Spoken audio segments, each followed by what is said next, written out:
Hello students, welcome to LearnPlex. Today we will discuss a very important topic of class 9th chemistry.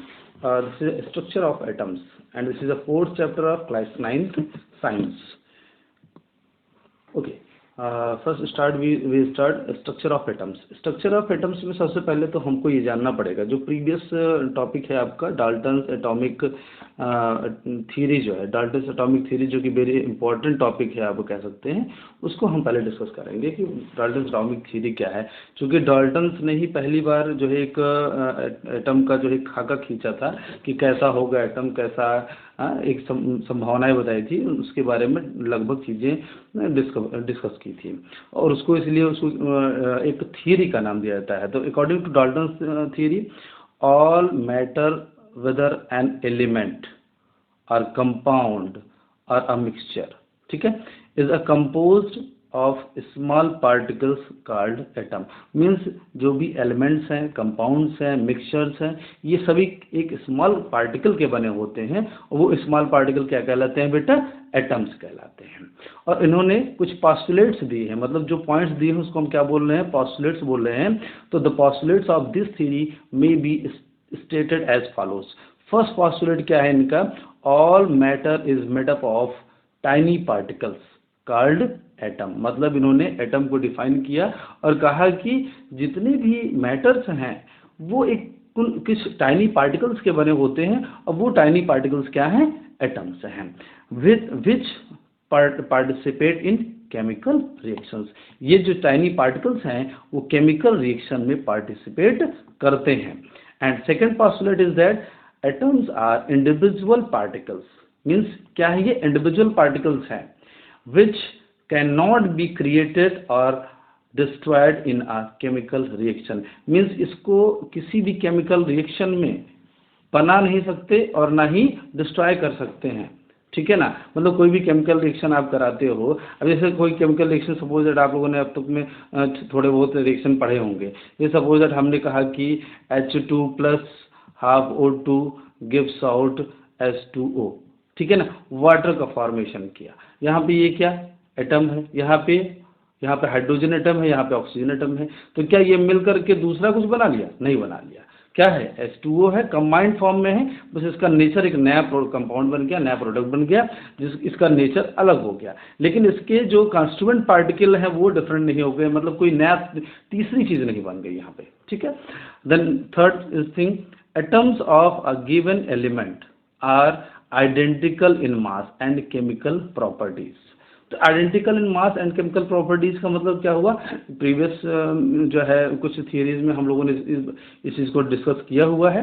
तो वही सीधी सी बात है, अगर hydrogen का जो मास है 1 है या ऑक्सीजन का मास है 16, तो ऐसा नहीं है कि H2O की बन जाने के बाद इसका मास या हाइड्रोजन का मास में कोई चेंज आ जाएगा, है ना, या कह सकते हैं कि इसका जो कंपोजिशन है उसमें चेंज आ जाएगा, ऐसा कुछ नहीं है। नेक्स्ट क्या बोला उन्होंने? Atoms is different element, atoms of different element have different masses and chemical properties. मतलब different atoms का, ये हाइड्रोजन अलग है, ऑक्सीजन अलग है, फ्लोरीन अलग है, क्लोरीन अलग है, मतलब इनका जो एक तरीके से कह सकते हो कि इनके जो मासेस हैं और केमिकल प्रॉपर्टीज हैं वो क्या होंगी? डिफरेंट होंगी। And third, atoms combine in the ratio of small whole numbers to form compound. मतलब एक स्मॉल होल नंबर में ये ऐड करके कंपाउंड बनाते हैं। जैसे क्या है, 2 हाइड्रोजन और 1 ऑक्सीजन मिलकर के एक मॉलिक्यूल बनाता है H2O का, और 2 हाइड्रोजन और 2 ऑक्सीजन मिलकर के बनाता है H2O2 का, मतलब हाइड्रोजन पेरोक्साइड का। तो यहाँ पे क्या है, एक होल नंबर देखने को मिलता है।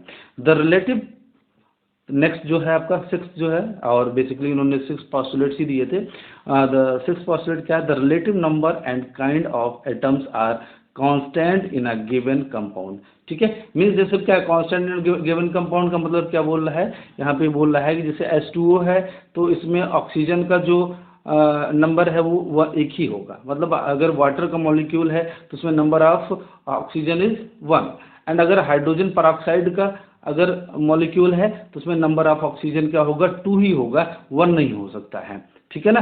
तो यहाँ पे जो कोई भी कंपाउंड होगा उसमें जो काइंड्स ऑफ एटम एंड वो क्या होंगे?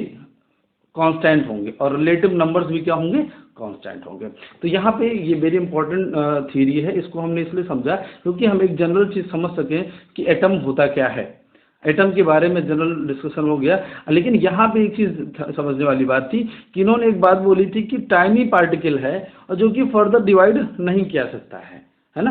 अब इनका मतलब ये था कि इससे छोटा कुछ भी नहीं हो सकता है। But after some time, time बीतता गया, बहुत सारी डिस्कवरीज आगे बढ़ी तो देखा गया कि बहुत सारे पार्टिकल्स देखने को मिले, जिसमें जैसे कि बेसिकली हम क्या देखते हैं, अगर हम बात करें एटम्स की, एटम कैसे डिफाइन करेंगे, तो आज के डेट में जो हमारे पास इंफॉर्मेशन है उसके अकॉर्डिंग अगर हम देखें तो atom is a all matter is made up of tiny particles, छोटे छोटे पार्टिकल्स में बना होता है। वही जो डाल्टन थ्योरी से हमने इसको ले लिया कि टाइनी पार्टिकल्स बना है, और वहाँ पे सिर्फ यहीं तक मतलब इसका एटम का डेफिनेशन यहीं तक था कि टाइनी पार्टिकल्स क्या है, या कह सकते हैं कि जो बिल्डिंग ब्लॉक्स हैं मैटर के वो क्या है, एटम्स हैं। फर्दर उसके डिवाइडेशन की बात नहीं थी।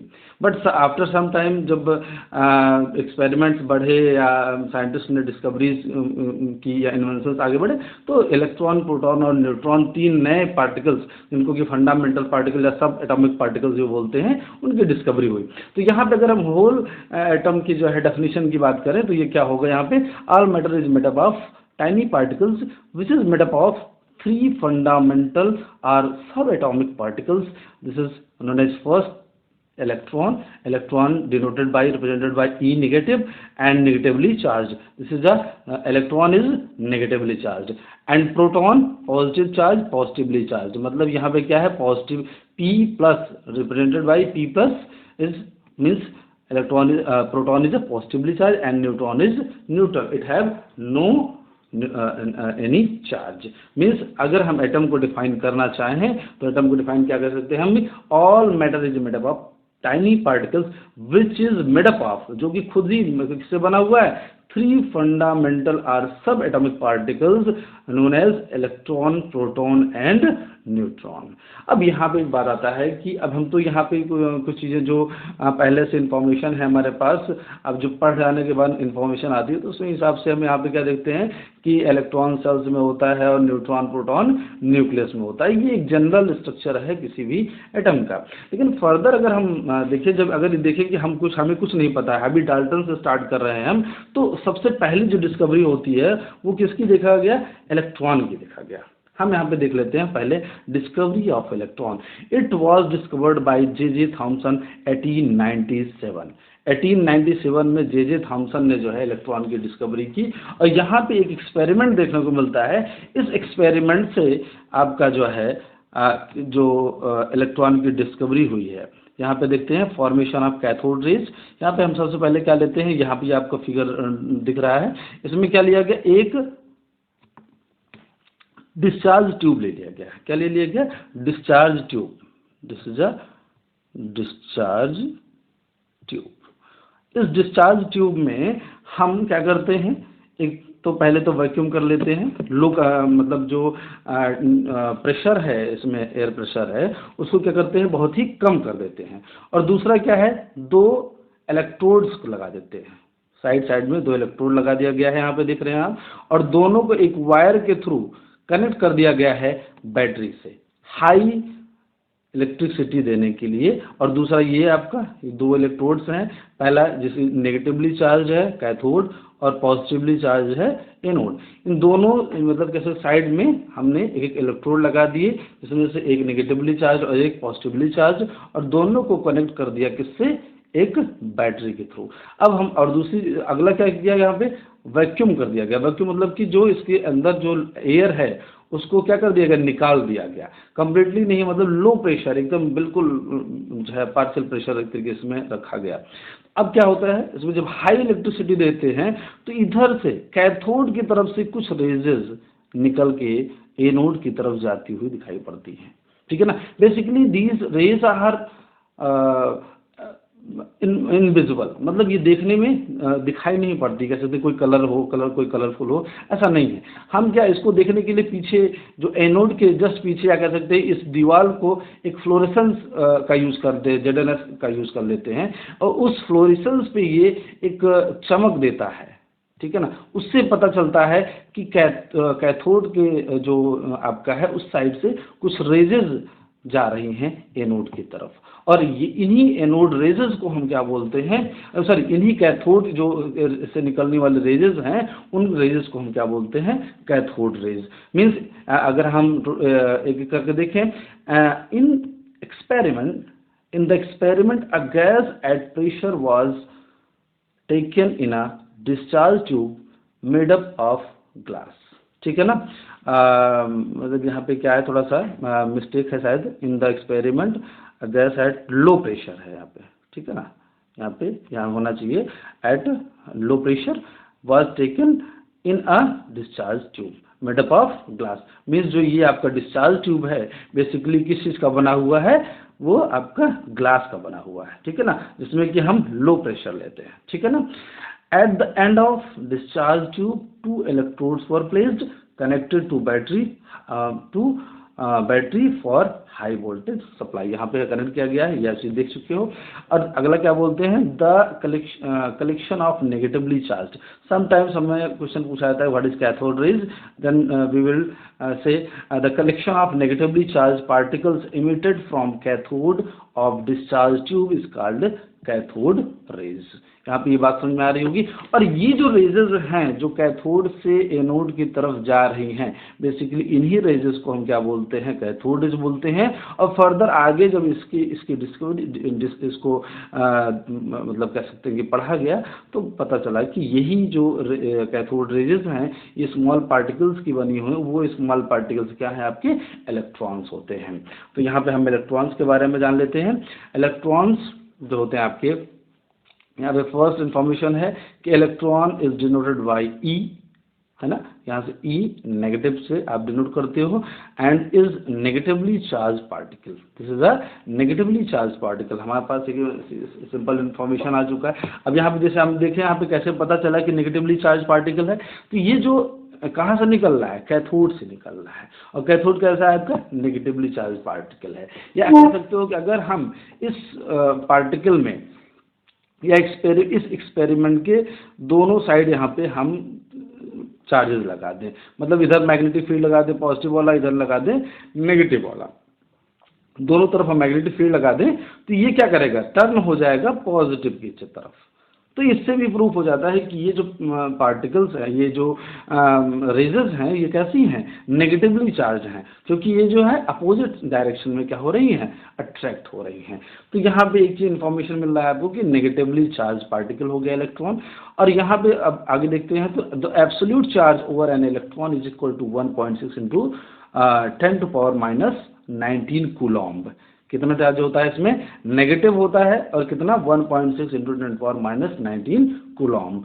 It is considered equal to -1, जिसको कि हम क्या लिखते हैं, -1 लिखते हैं। जैसे सपोज दैट यहाँ पे सपोज दैट एक सोडियम से एक इलेक्ट्रॉन निकला, तो उसमें एक इलेक्ट्रॉन निकला तो +1, और जिसने लिया तो -1, ऐसे करके हम लोग जो है लिखते हैं जो है, ठीक है। तो यहाँ पे कह सकते हो आपकी जो है जितना इलेक्ट्रॉन आपका, जैसे यहाँ पे आप देखते हो ना आप भाई कि इतना -1 से आप डिनोट कर रहे हो ना, एक जिसमें क्लोरीन ने एक इलेक्ट्रॉन लिया तो -1 हो जाता है ना। तो यहाँ पे या सोडियम ने एक इलेक्ट्रॉन लूज किया तो उसके +1 चार्ज आ जाता है ना। तो यहाँ पे वही बात हो रही है कि कंसीडर्ड इक्वल टू -1, यहाँ पे कितने कंसीडर करते हैं, -1 से, ठीक है ना। नेक्स्ट क्या है, the absolute mass of N electron is 9.1 into 10⁻31 kg, मतलब बहुत ही क्या है, हल्का है, बहुत ही हल्का है इलेक्ट्रॉन, ठीक है ना। तो ये 3 पॉइंट हमारे पास इलेक्ट्रॉन को लेकर के हैं। नेक्स्ट हम देख लेते हैं डिस्कवरी ऑफ प्रोटॉन, ठीक है ना। डिस्कवरी ऑफ प्रोटॉन की बढ़ते हैं, तो डिस्कवरी कैसे हुई प्रोटॉन की, तो ये it was discovered by Goldstein in 1886। In this experiment we use perforated cathode and a hydrogen gas at low pressure। मतलब इस एक्सपेरिमेंट में हम बेसिकली क्या यूज करते हैं, परफोरेटेड, दिस इज द, जहाँ पे वहां पे हमने क्या सिंपल कैथोड लिया था, यहाँ पे क्या ले रहे हैं हम, परफोरेटेड कैथोड ले रहे हैं। और परफोरेटेड कैथोड का मतलब है यहाँ पे कि छिद्रयुक्त, मतलब इसमें क्या है, होल्स हैं। ये क्या देखने को मिल रहे हैं, इसमें होल्स देखने को मिल रहे हैं, तो इसको क्या बोलते हैं, परफोरेटेड, ठीक है। अब यहाँ पे एक्सपेरिमेंट सेटअप सेम है जैसे कि हमने पिछले उसमें देखा, सेम है। यहाँ पे आपको क्या देखने को मिल रहा है, कैथोड देखने को मिल रहा है, इधर आपको एनोड देखने को मिल रहा है, और ये जो आपका तार आया हुआ है सीधे सीधे वायर है, और ये वायर किससे कनेक्टेड है, एक बैटरी से कनेक्टेड है जो कि हाई इलेक्ट्रिसिटीज को प्रोड्यूस कर रहा है। और यहाँ पे इस साइड हमने क्या लगा दिया, ZNS की कोटिंग कर दी है, जो फ्लोरेसेंस एक तरीके से जो जिसपे की चमक आएगा। अब यहाँ पे कर दे क्या है, on passing high voltage current between the electrodes, it was found that some rays emitted from side of the anode pass through the holes in the cathode and produce green fluorescence on the opposite glass wall coated with ZnS, zinc sulfide. These rays were named as anode rays और canal raise. यहाँ पे एक सीधी सी बात है कि अब जब high voltage दिया गया तो ये यहाँ पे जो इसके अंदर, यहाँ पे एक थोड़ा सा कंफ्यूजिंग चीज़ है, उसको समझना है। इसके अंदर जो H है, हाइड्रोजन है, हाइड्रोजन का एटम ऐसा है देखने को मिलता है कि इसके एक इलेक्ट्रॉन होता है और एक प्रोटॉन होता है, जिसको हम 1H1 बोलते हैं। अब क्या ये जो कैथोड रेजेज हैं इस पर जब पड़ेंगी तो इसमें से ये जो इलेक्ट्रॉन है इसको इजेक्ट कर देंगे, मतलब ये इलेक्ट्रॉन बाहर निकल जाएगा। किसके, इस एटम से। जब एटम से बाहर निकल जाएगा तो इसके पास सिर्फ और सिर्फ क्या बचेगा, प्लस चार्ज, जो कि एक प्रोटॉन के फॉर्म में है। ये इसके हाइड्रोजन के अंदर क्या होता है, एक इलेक्ट्रॉन और एक प्रोटॉन।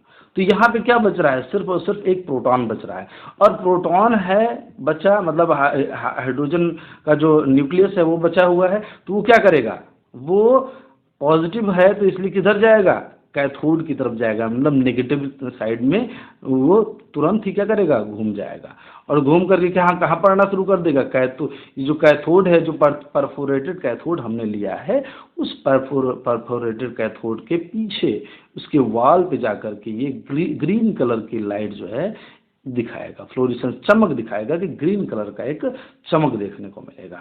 ठीक है ना। तो यहाँ पे समझने वाली बात है कि ये रेजेस इधर गई, उसके बाद तुरंत यहाँ से कोई पॉजिटिव रेज रिटर्न होना शुरू किया।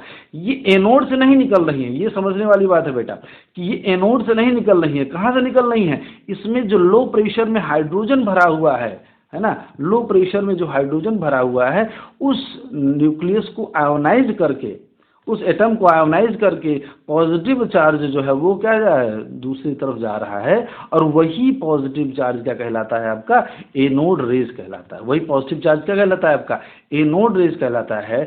और चूंकि ये जो रेजेस हैं इधर जा कर के इधर से रिटर्न आती है, दिखाई पड़ती हैं, लगता है कि एनोड साइड से निकल के आ रही है, इसलिए इसको हम एनोड रेज बोलते हैं। और दूसरा कि ये जो कैनॉल्स से क्रॉस करती हैं, मतलब ये कह सकते हो कि आप ये जो कैनॉल्स देखने को मिल रहा है यहाँ पे, है ना, ये जो ये क्या है, कैनॉल्स हैं ये, है ना, छोटे छोटे कैनॉल्स। तो इन कैनॉल्स से ये पास होता है, इसलिए इसको हम क्या बोलते हैं, कैनॉल रेजेस बोलते हैं। ठीक है ना। तो यहाँ पे हमको एक चीज़ क्लियर हो गई कि कैनॉल रेजेस आर मतलब नॉट प्रोड्यूसेस ऑन एनोड, या कह सकते हो एनोड रेजेस एनोड से प्रोड्यूस नहीं होती हैं। ये क्या है, ये एक टाइप की न्यूक्लियस है किसका, हाइड्रोजन का, जो कि इसमें हमने क्या है, लो प्रेशर पे भरा हुआ है। ठीक है ना। तो ये क्या हो गया भाई, सीधी सी बात है कि अगर कोई भी एटम है ना, जैसे हाइड्रोजन का ही एटम देख लेते हैं, बहुत ही सिंपल वे में समझना है हमें। जैसे हाइड्रोजन का ही एटम है, इसके पास एक इलेक्ट्रॉन है और एक प्रोटॉन है, मतलब एक नेगेटिव चार्ज है एक पॉजिटिव चार्ज है, और ये क्या हो गया आपका, न्यूट्रल हो गया है। तो अब इसमें से अगर एक इलेक्ट्रॉन हम क्या करें, बाहर कर दें, तो इसके पास बचा कितना, केवल प्रोटॉन बचा। अब इसके ऊपर कौन सा चार्ज है, पॉजिटिव चार्ज है ना। तो ये पॉजिटिव वाला हमेशा किसकी तरफ अट्रैक्ट करेगा, नेगेटिव की तरफ अट्रैक्ट करेगा। तो ये क्या करेगा, किधर जाने लगेगा, कैथोड की तरफ जाना शुरू कर देगा। तो और यहाँ पे है क्या, पॉजिटिव चार्ज है, तो पॉजिटिव चार्ज है बोले तो ये अब क्या दिखा रहा है कि this is a proton, this is a proton. ठीक है ना।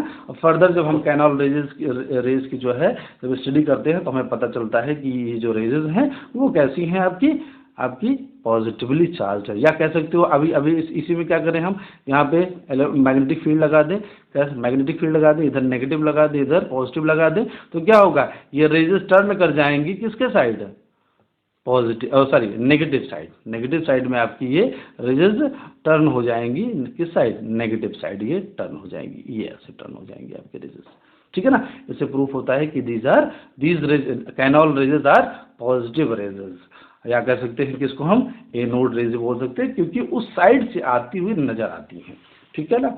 नेक्स्ट आप देख लेते हैं प्रोटॉन्स। हमने क्या समझा, proton is denoted by P plus and it is positively charged. Absolute charge over proton 1.6 into 10 to power minus 19 coulomb. It considered as +1.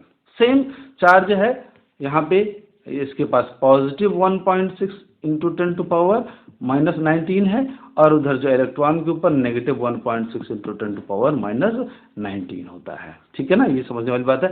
The absolute mass of proton is 1.6 into 10 to power minus 27 kg, मतलब कि approximately अगर हम देखें तो atom electron की comparison में बहुत ज़्यादा ये मास होता है इसका। हम नेक्स्ट बात कर लेते हैं हम डिस्कवरी ऑफ न्यूट्रॉन की।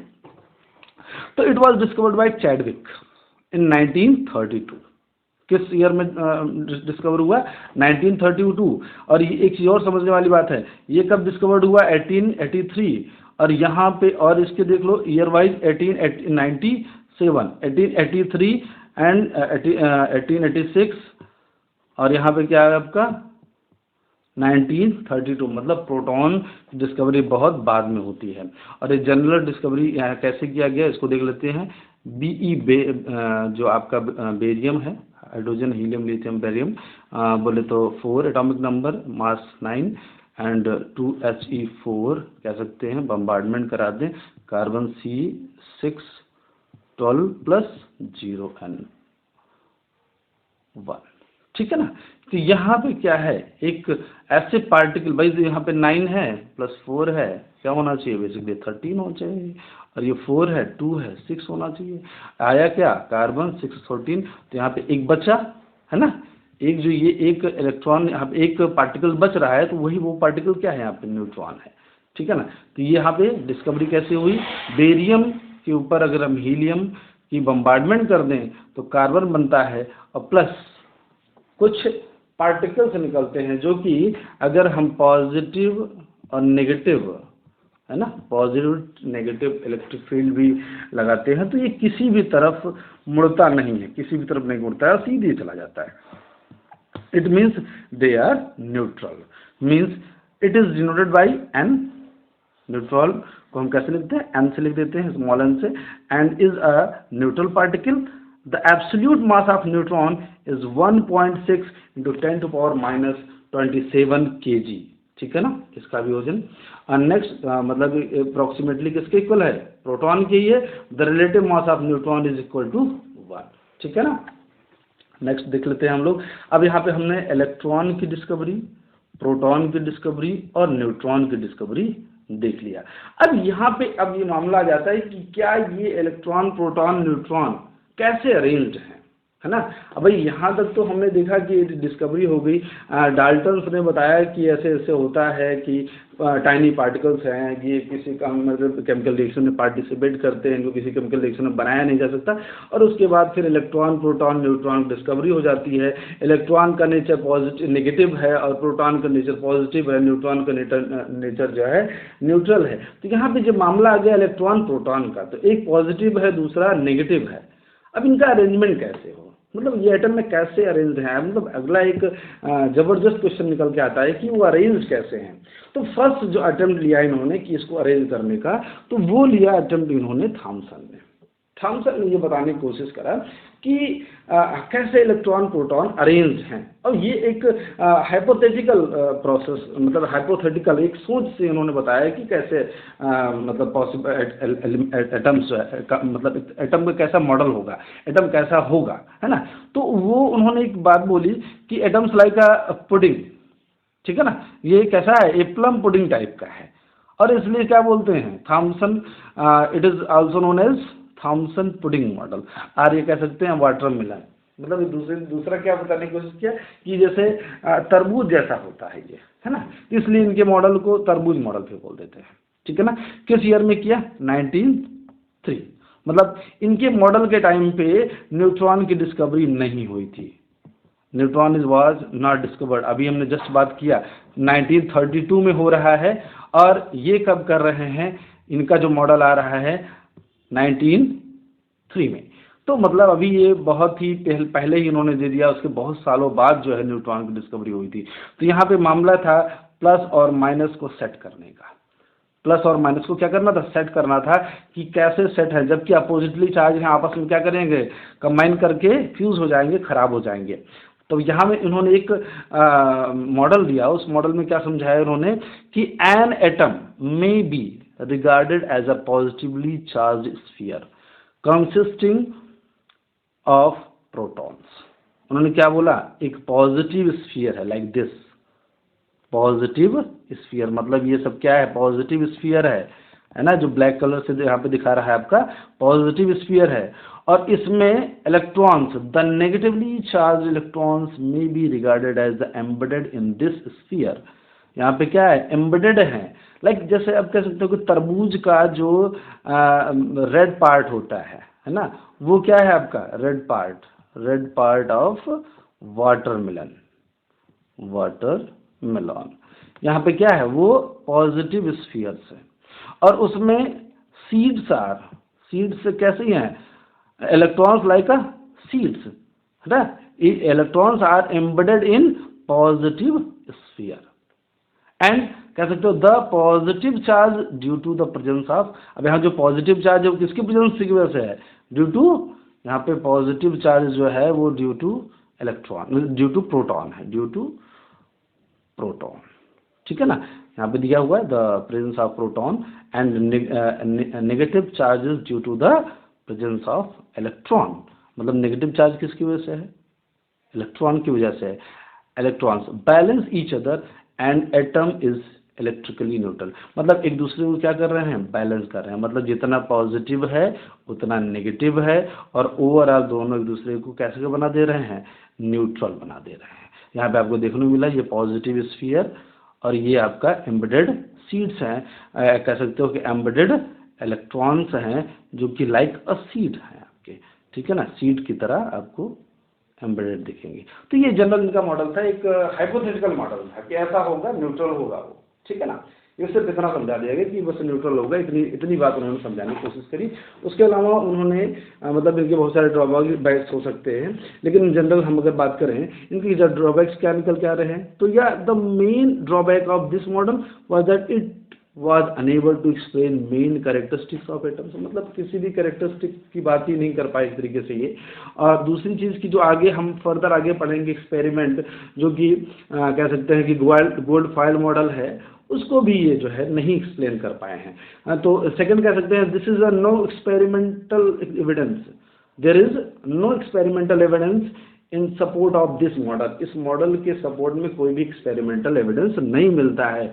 It could not explain the result of gold foil experiment of Rutherford का जो गोल्ड फॉयल मॉडल है, एक्सपेरिमेंट है, उसको भी इनका मॉडल एक्सप्लेन नहीं कर पाता है। तो बेसिकली इन तीन ड्रॉबैक्स को आप जो है लिख सकते हो एग्जामिनेशन में, एनुअल एग्जामिनेशन आपके आते हैं, उसमें आप डाल सकते हो, समझ सकते हो कि आप जो है, पहली बात तो मैंने बार बार बोला कि हाइपोथेटिकल नॉट एक्सपेरिमेंटल मॉडल, और तो यहाँ पे क्या है, कोई एक्सपेरिमेंटल एविडेंस नहीं है।